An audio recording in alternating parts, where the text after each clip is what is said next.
Hi, I'm Susie from out west Homestead. Thanks for coming by. I really appreciate it. I live in southern New Mexico for the new people that come by. And I do a little bit of talking on my back porch sometimes. So, appreciate you coming by. I was thinking about the mountains. Even the desert has layers of different climates. You go out that way on west, you run into the white sands. And what's amazing about the animals out there in the white sand, a lot of them are white. And sometimes you can find white lizards and stuff, white birds, white doves. They change, you know. They live in that kind of habitat, so the ones that live there, if they're not white, they get ate. So, you know, their babies are white, they're safe. But we did have a white baby out there in the barn. And I haven't seen it in a while. I've seen it one time, but after it grew up, I haven't seen it. Out here, something white, like a white chicken, they'll get ate by hawks. But we got a lot of different climates around here. And then on farther, in that same zone of the white sands, you go on south and there's red sands. They got red sand dunes. But the white ones is more famous, and they're really pretty, and they got a gobble of sand dunes. So, so you move up this way and you get desert, and then you go on to the foothills. Before you get to the foothills, the desert is a little higher, and then you get to the foothills, and then you got different kinds of foothills. Some of it's desert, and then you get up to a woodland foothill. And then you keep going, you get up to other juniper trees up in the mountains, and then you keep going up, and then you get into the pine trees. So there's all different kinds of climate here, and we really like it. You go up north, it's different, and then if you go farther south, it's different. So it's not like you're living in one place. You got so much different landscape here. But there is a Goldilocks zone here, and it used to not be too full up, and it's filling up now. People are liking it because it's not hot like the desert, and it's not cold. It's not cold like the mountains. Somebody's bugging me. And so up in the mountains where the junipers are, there's a range through there that's the Goldilocks zone. But one area has plenty of water, and you can go grow fruit trees and, you know, gardens. It's real comfortable. It feels real good. It's pretty. You got lots of deer around. It's just a really nice place. But in that same zone, you go this way, it's still a nice, comfortable place. It's getting less water. Both places are growing with population because it is comfortable to live. And but one area, they run out of water because there's so many people moving in there. All their wells are drying up. One thing about New Mexico is that we don't have law water anywhere. You're lucky if you're in a water area. I'm sure there is some places. Mostly it's either dry creek beds or streams. And the dry creek beds, they'll run. I just seen a coyote, I think. Dry creek beds, all they're good for is just flash flood. The mountains get it, and it's a waterway, you know, for the mountains to shed their water.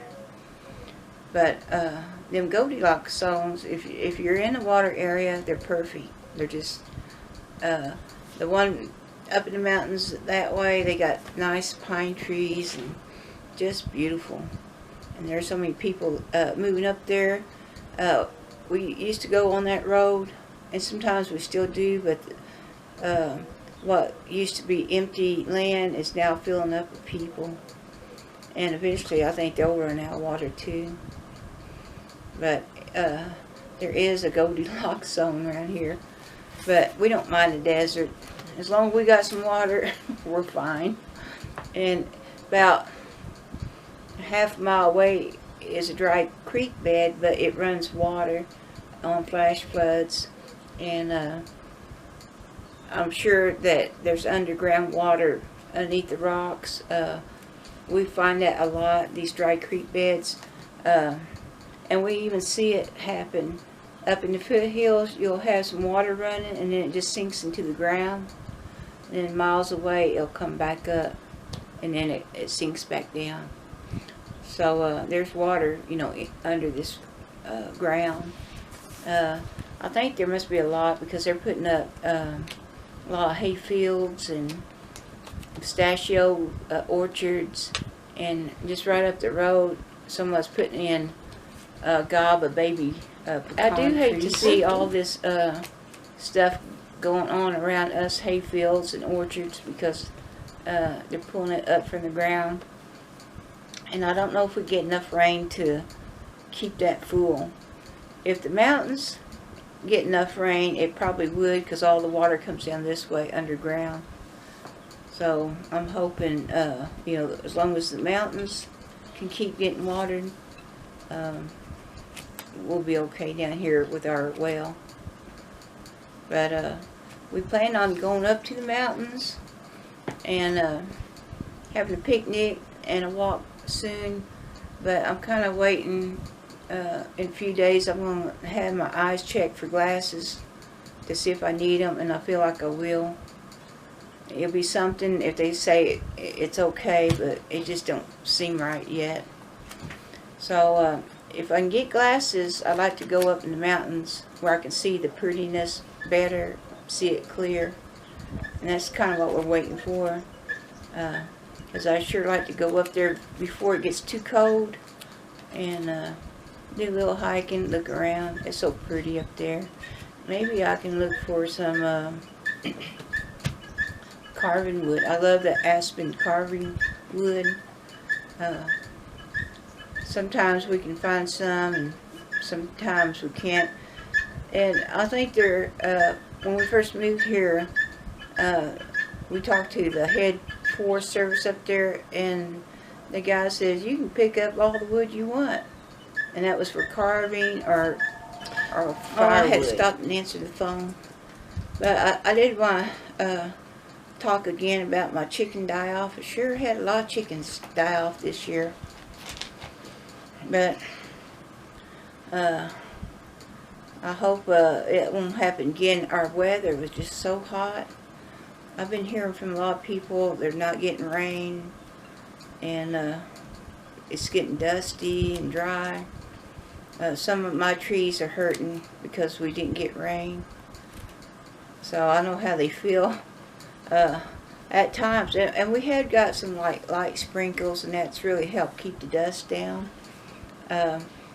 Sometimes when I walk out in the driveway, if we hadn't had rain for months and months, the driveway will get like baby powder. It just, we call it moon dust, because you can put your foot down and leave your footprint like they did on the moon. And anyway, I've seen it in New Mexico. You're driving down a dirt road, and it's like 2 feet of dust because they just hadn't got the rain. So when you drive through it, you just create a big old dust storm.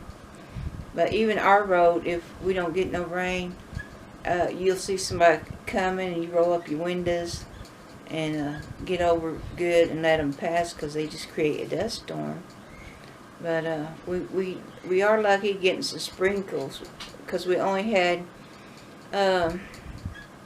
3 And I can't really say they're good rains, but they were fair rains. It was enough to water our food forest, and but it's like the next day it just dries up. The food forest don't dry up because I got sunken beds. Oh. I'm not lying about it. I'm itching my nose. That's a sign of lying. But anyway, the food forest did pretty good. I'm really happy with it. Bill's not too happy with it, but I can probably do better next year because I had a lot of plants ate from rats, and things are doing better. But my tomatoes, they're kind of puny this year. I think it's just because of heat and not a lot of watering. And we try not to water. But I think the food forest could have done a lot better. I see everything suffering, but even some of my sunchokes are suffering, and them things are pretty hardy. But I told Bill, you know, I think they'll do better next year if we get rain. At the same time, he's trying to talk me into tilling. I have a till garden. No, I don't like that. We had till gardens before, and they compact, and you water them, they get hard. You lose all that nutrients, the sun bakes the ground. And he says, well, I think the food forest should be doing better. And I said, well, I think it's doing pretty good, really. We don't have abundant of food like I wish we had. I wish I could grow, you know, like watermelons and cantaloupe, and I can't do it here. The bugs get them too bad. There's just some plants I can't grow in the desert. But the things, it's like my cucumbers. I planted tons of that, but the rats ate the seedlings. And so what's left is doing good. But you know, they're just, the squashes didn't do too good. The heat was just too hot on them. And I do plan on making more shade for the gardens. When you get 110 plus heat on plants, it just hurts the plants real bad. No telling how hot it is out there in the sun. I never took a sun temperature. It might get 120 degrees out there. Who knows? But he's real disappointed in the garden and think we should start tilling. And I explained to him, and he knows it. But when you till, the life under the ground hurts. You know, the worms, you kill worms and everything else. And to me, the mulch is a lot better. And he didn't think the soil was good out there. But I told him that the soil is real good out there. In some spots, it's about this deep in nice soil. Where the leaves hadn't been or got blowed away, the ground's hard and crack. I told him we just got to keep putting leaves in there. But tilling out here is not going to be easy. You're going to do more watering. You'll be watering all the time. You won't have no leaves on it. And we did have a good garden before, and we tilled, but we put fertilizer and water it all the time. I had a lot of okra when we did that. But you know, it just takes in the desert, it takes several years to get that ground good, because it's adobe dirt. And you could, you know, till and just put all kind of fertilizer with it, you know, chemical fertilizer, and it'll probably grow anything. But I didn't want to do that. I didn't want to kill the life under the ground. And plus, with all them leaves, it keeps the ground cool. But he's trying to talk me into it, and no, I'm not going to do it. It just, I think the gardens will always get better, and we keep putting leaves on them. But if we ever get, like this year, the monsoons didn't come the way they should. They should have came and really got us wet, but it didn't. The mountains might have, it always looked like it was raining up there, so they might done better. But anyway, I do like having a food forest, and I don't want to change it up. And I just want to keep building the soil and put shade out there, keep it cool. I love the food forest just because it just,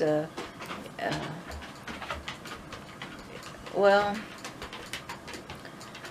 you have the desert, and then you got a green patch of life, trees, butterflies, birds. Just, I mean, we got birds and butterflies out there in the desert, but it's compact in the food forest. It smells good, it's fresh, you can feel the fresh air making. You can walk out here, stand you know, close to the food forest, and you can feel that cool air coming off the food forest, because it just it's a machine of making air, and it just feels so much better. And he just don't, you know, it just how you look at a food forest. I see it as a thriving machine, alive, and he sees it as production. You know, like, are we wasting our time on the food forest? Let's just till it and fertilize it. I see it as something that makes you feel good, and smells good. All the animals love it, and how we got it set up. All the chickens go out and patrol the food forest. I see the production as beautiful and wonderful, and he sees it as food. Where is the food? And there is food out there, and if we had to survive on it, I got so many sunchokes, we could survive on them sunchokes. But anyway, I keep explaining to him, it's like if you take a house and then you turn everything upside down, just dump your house over. Could you imagine what that would look like? That's what you're doing to the soil, in my opinion. You just turn everything upside down, and with the life source in the ground, some of them won't make a tiller. They'll get killed. They'll get chopped to pieces. There's things that will get brought up to the top of the soil and just lay there and die. But I don't want that. I want life in my soil. I don't care if there's roaches in there, bugs, spiders, or anything. I want life in that soil. I'm getting a rat. But anyway, I'm still telling Bill, no, I don't want to till the gardens at all. My gardens, you know, they'll get better and better as time goes by. They just only hurt because of the rain. We didn't have enough rain, and it would be impossible for us to spend the money on the water. It costs too much to water everything all the time. So I'm just I'm going to talk about that Goldilocks zone. There is a real pretty area up there. I wouldn't mind living up there, but it's just too crowded now. And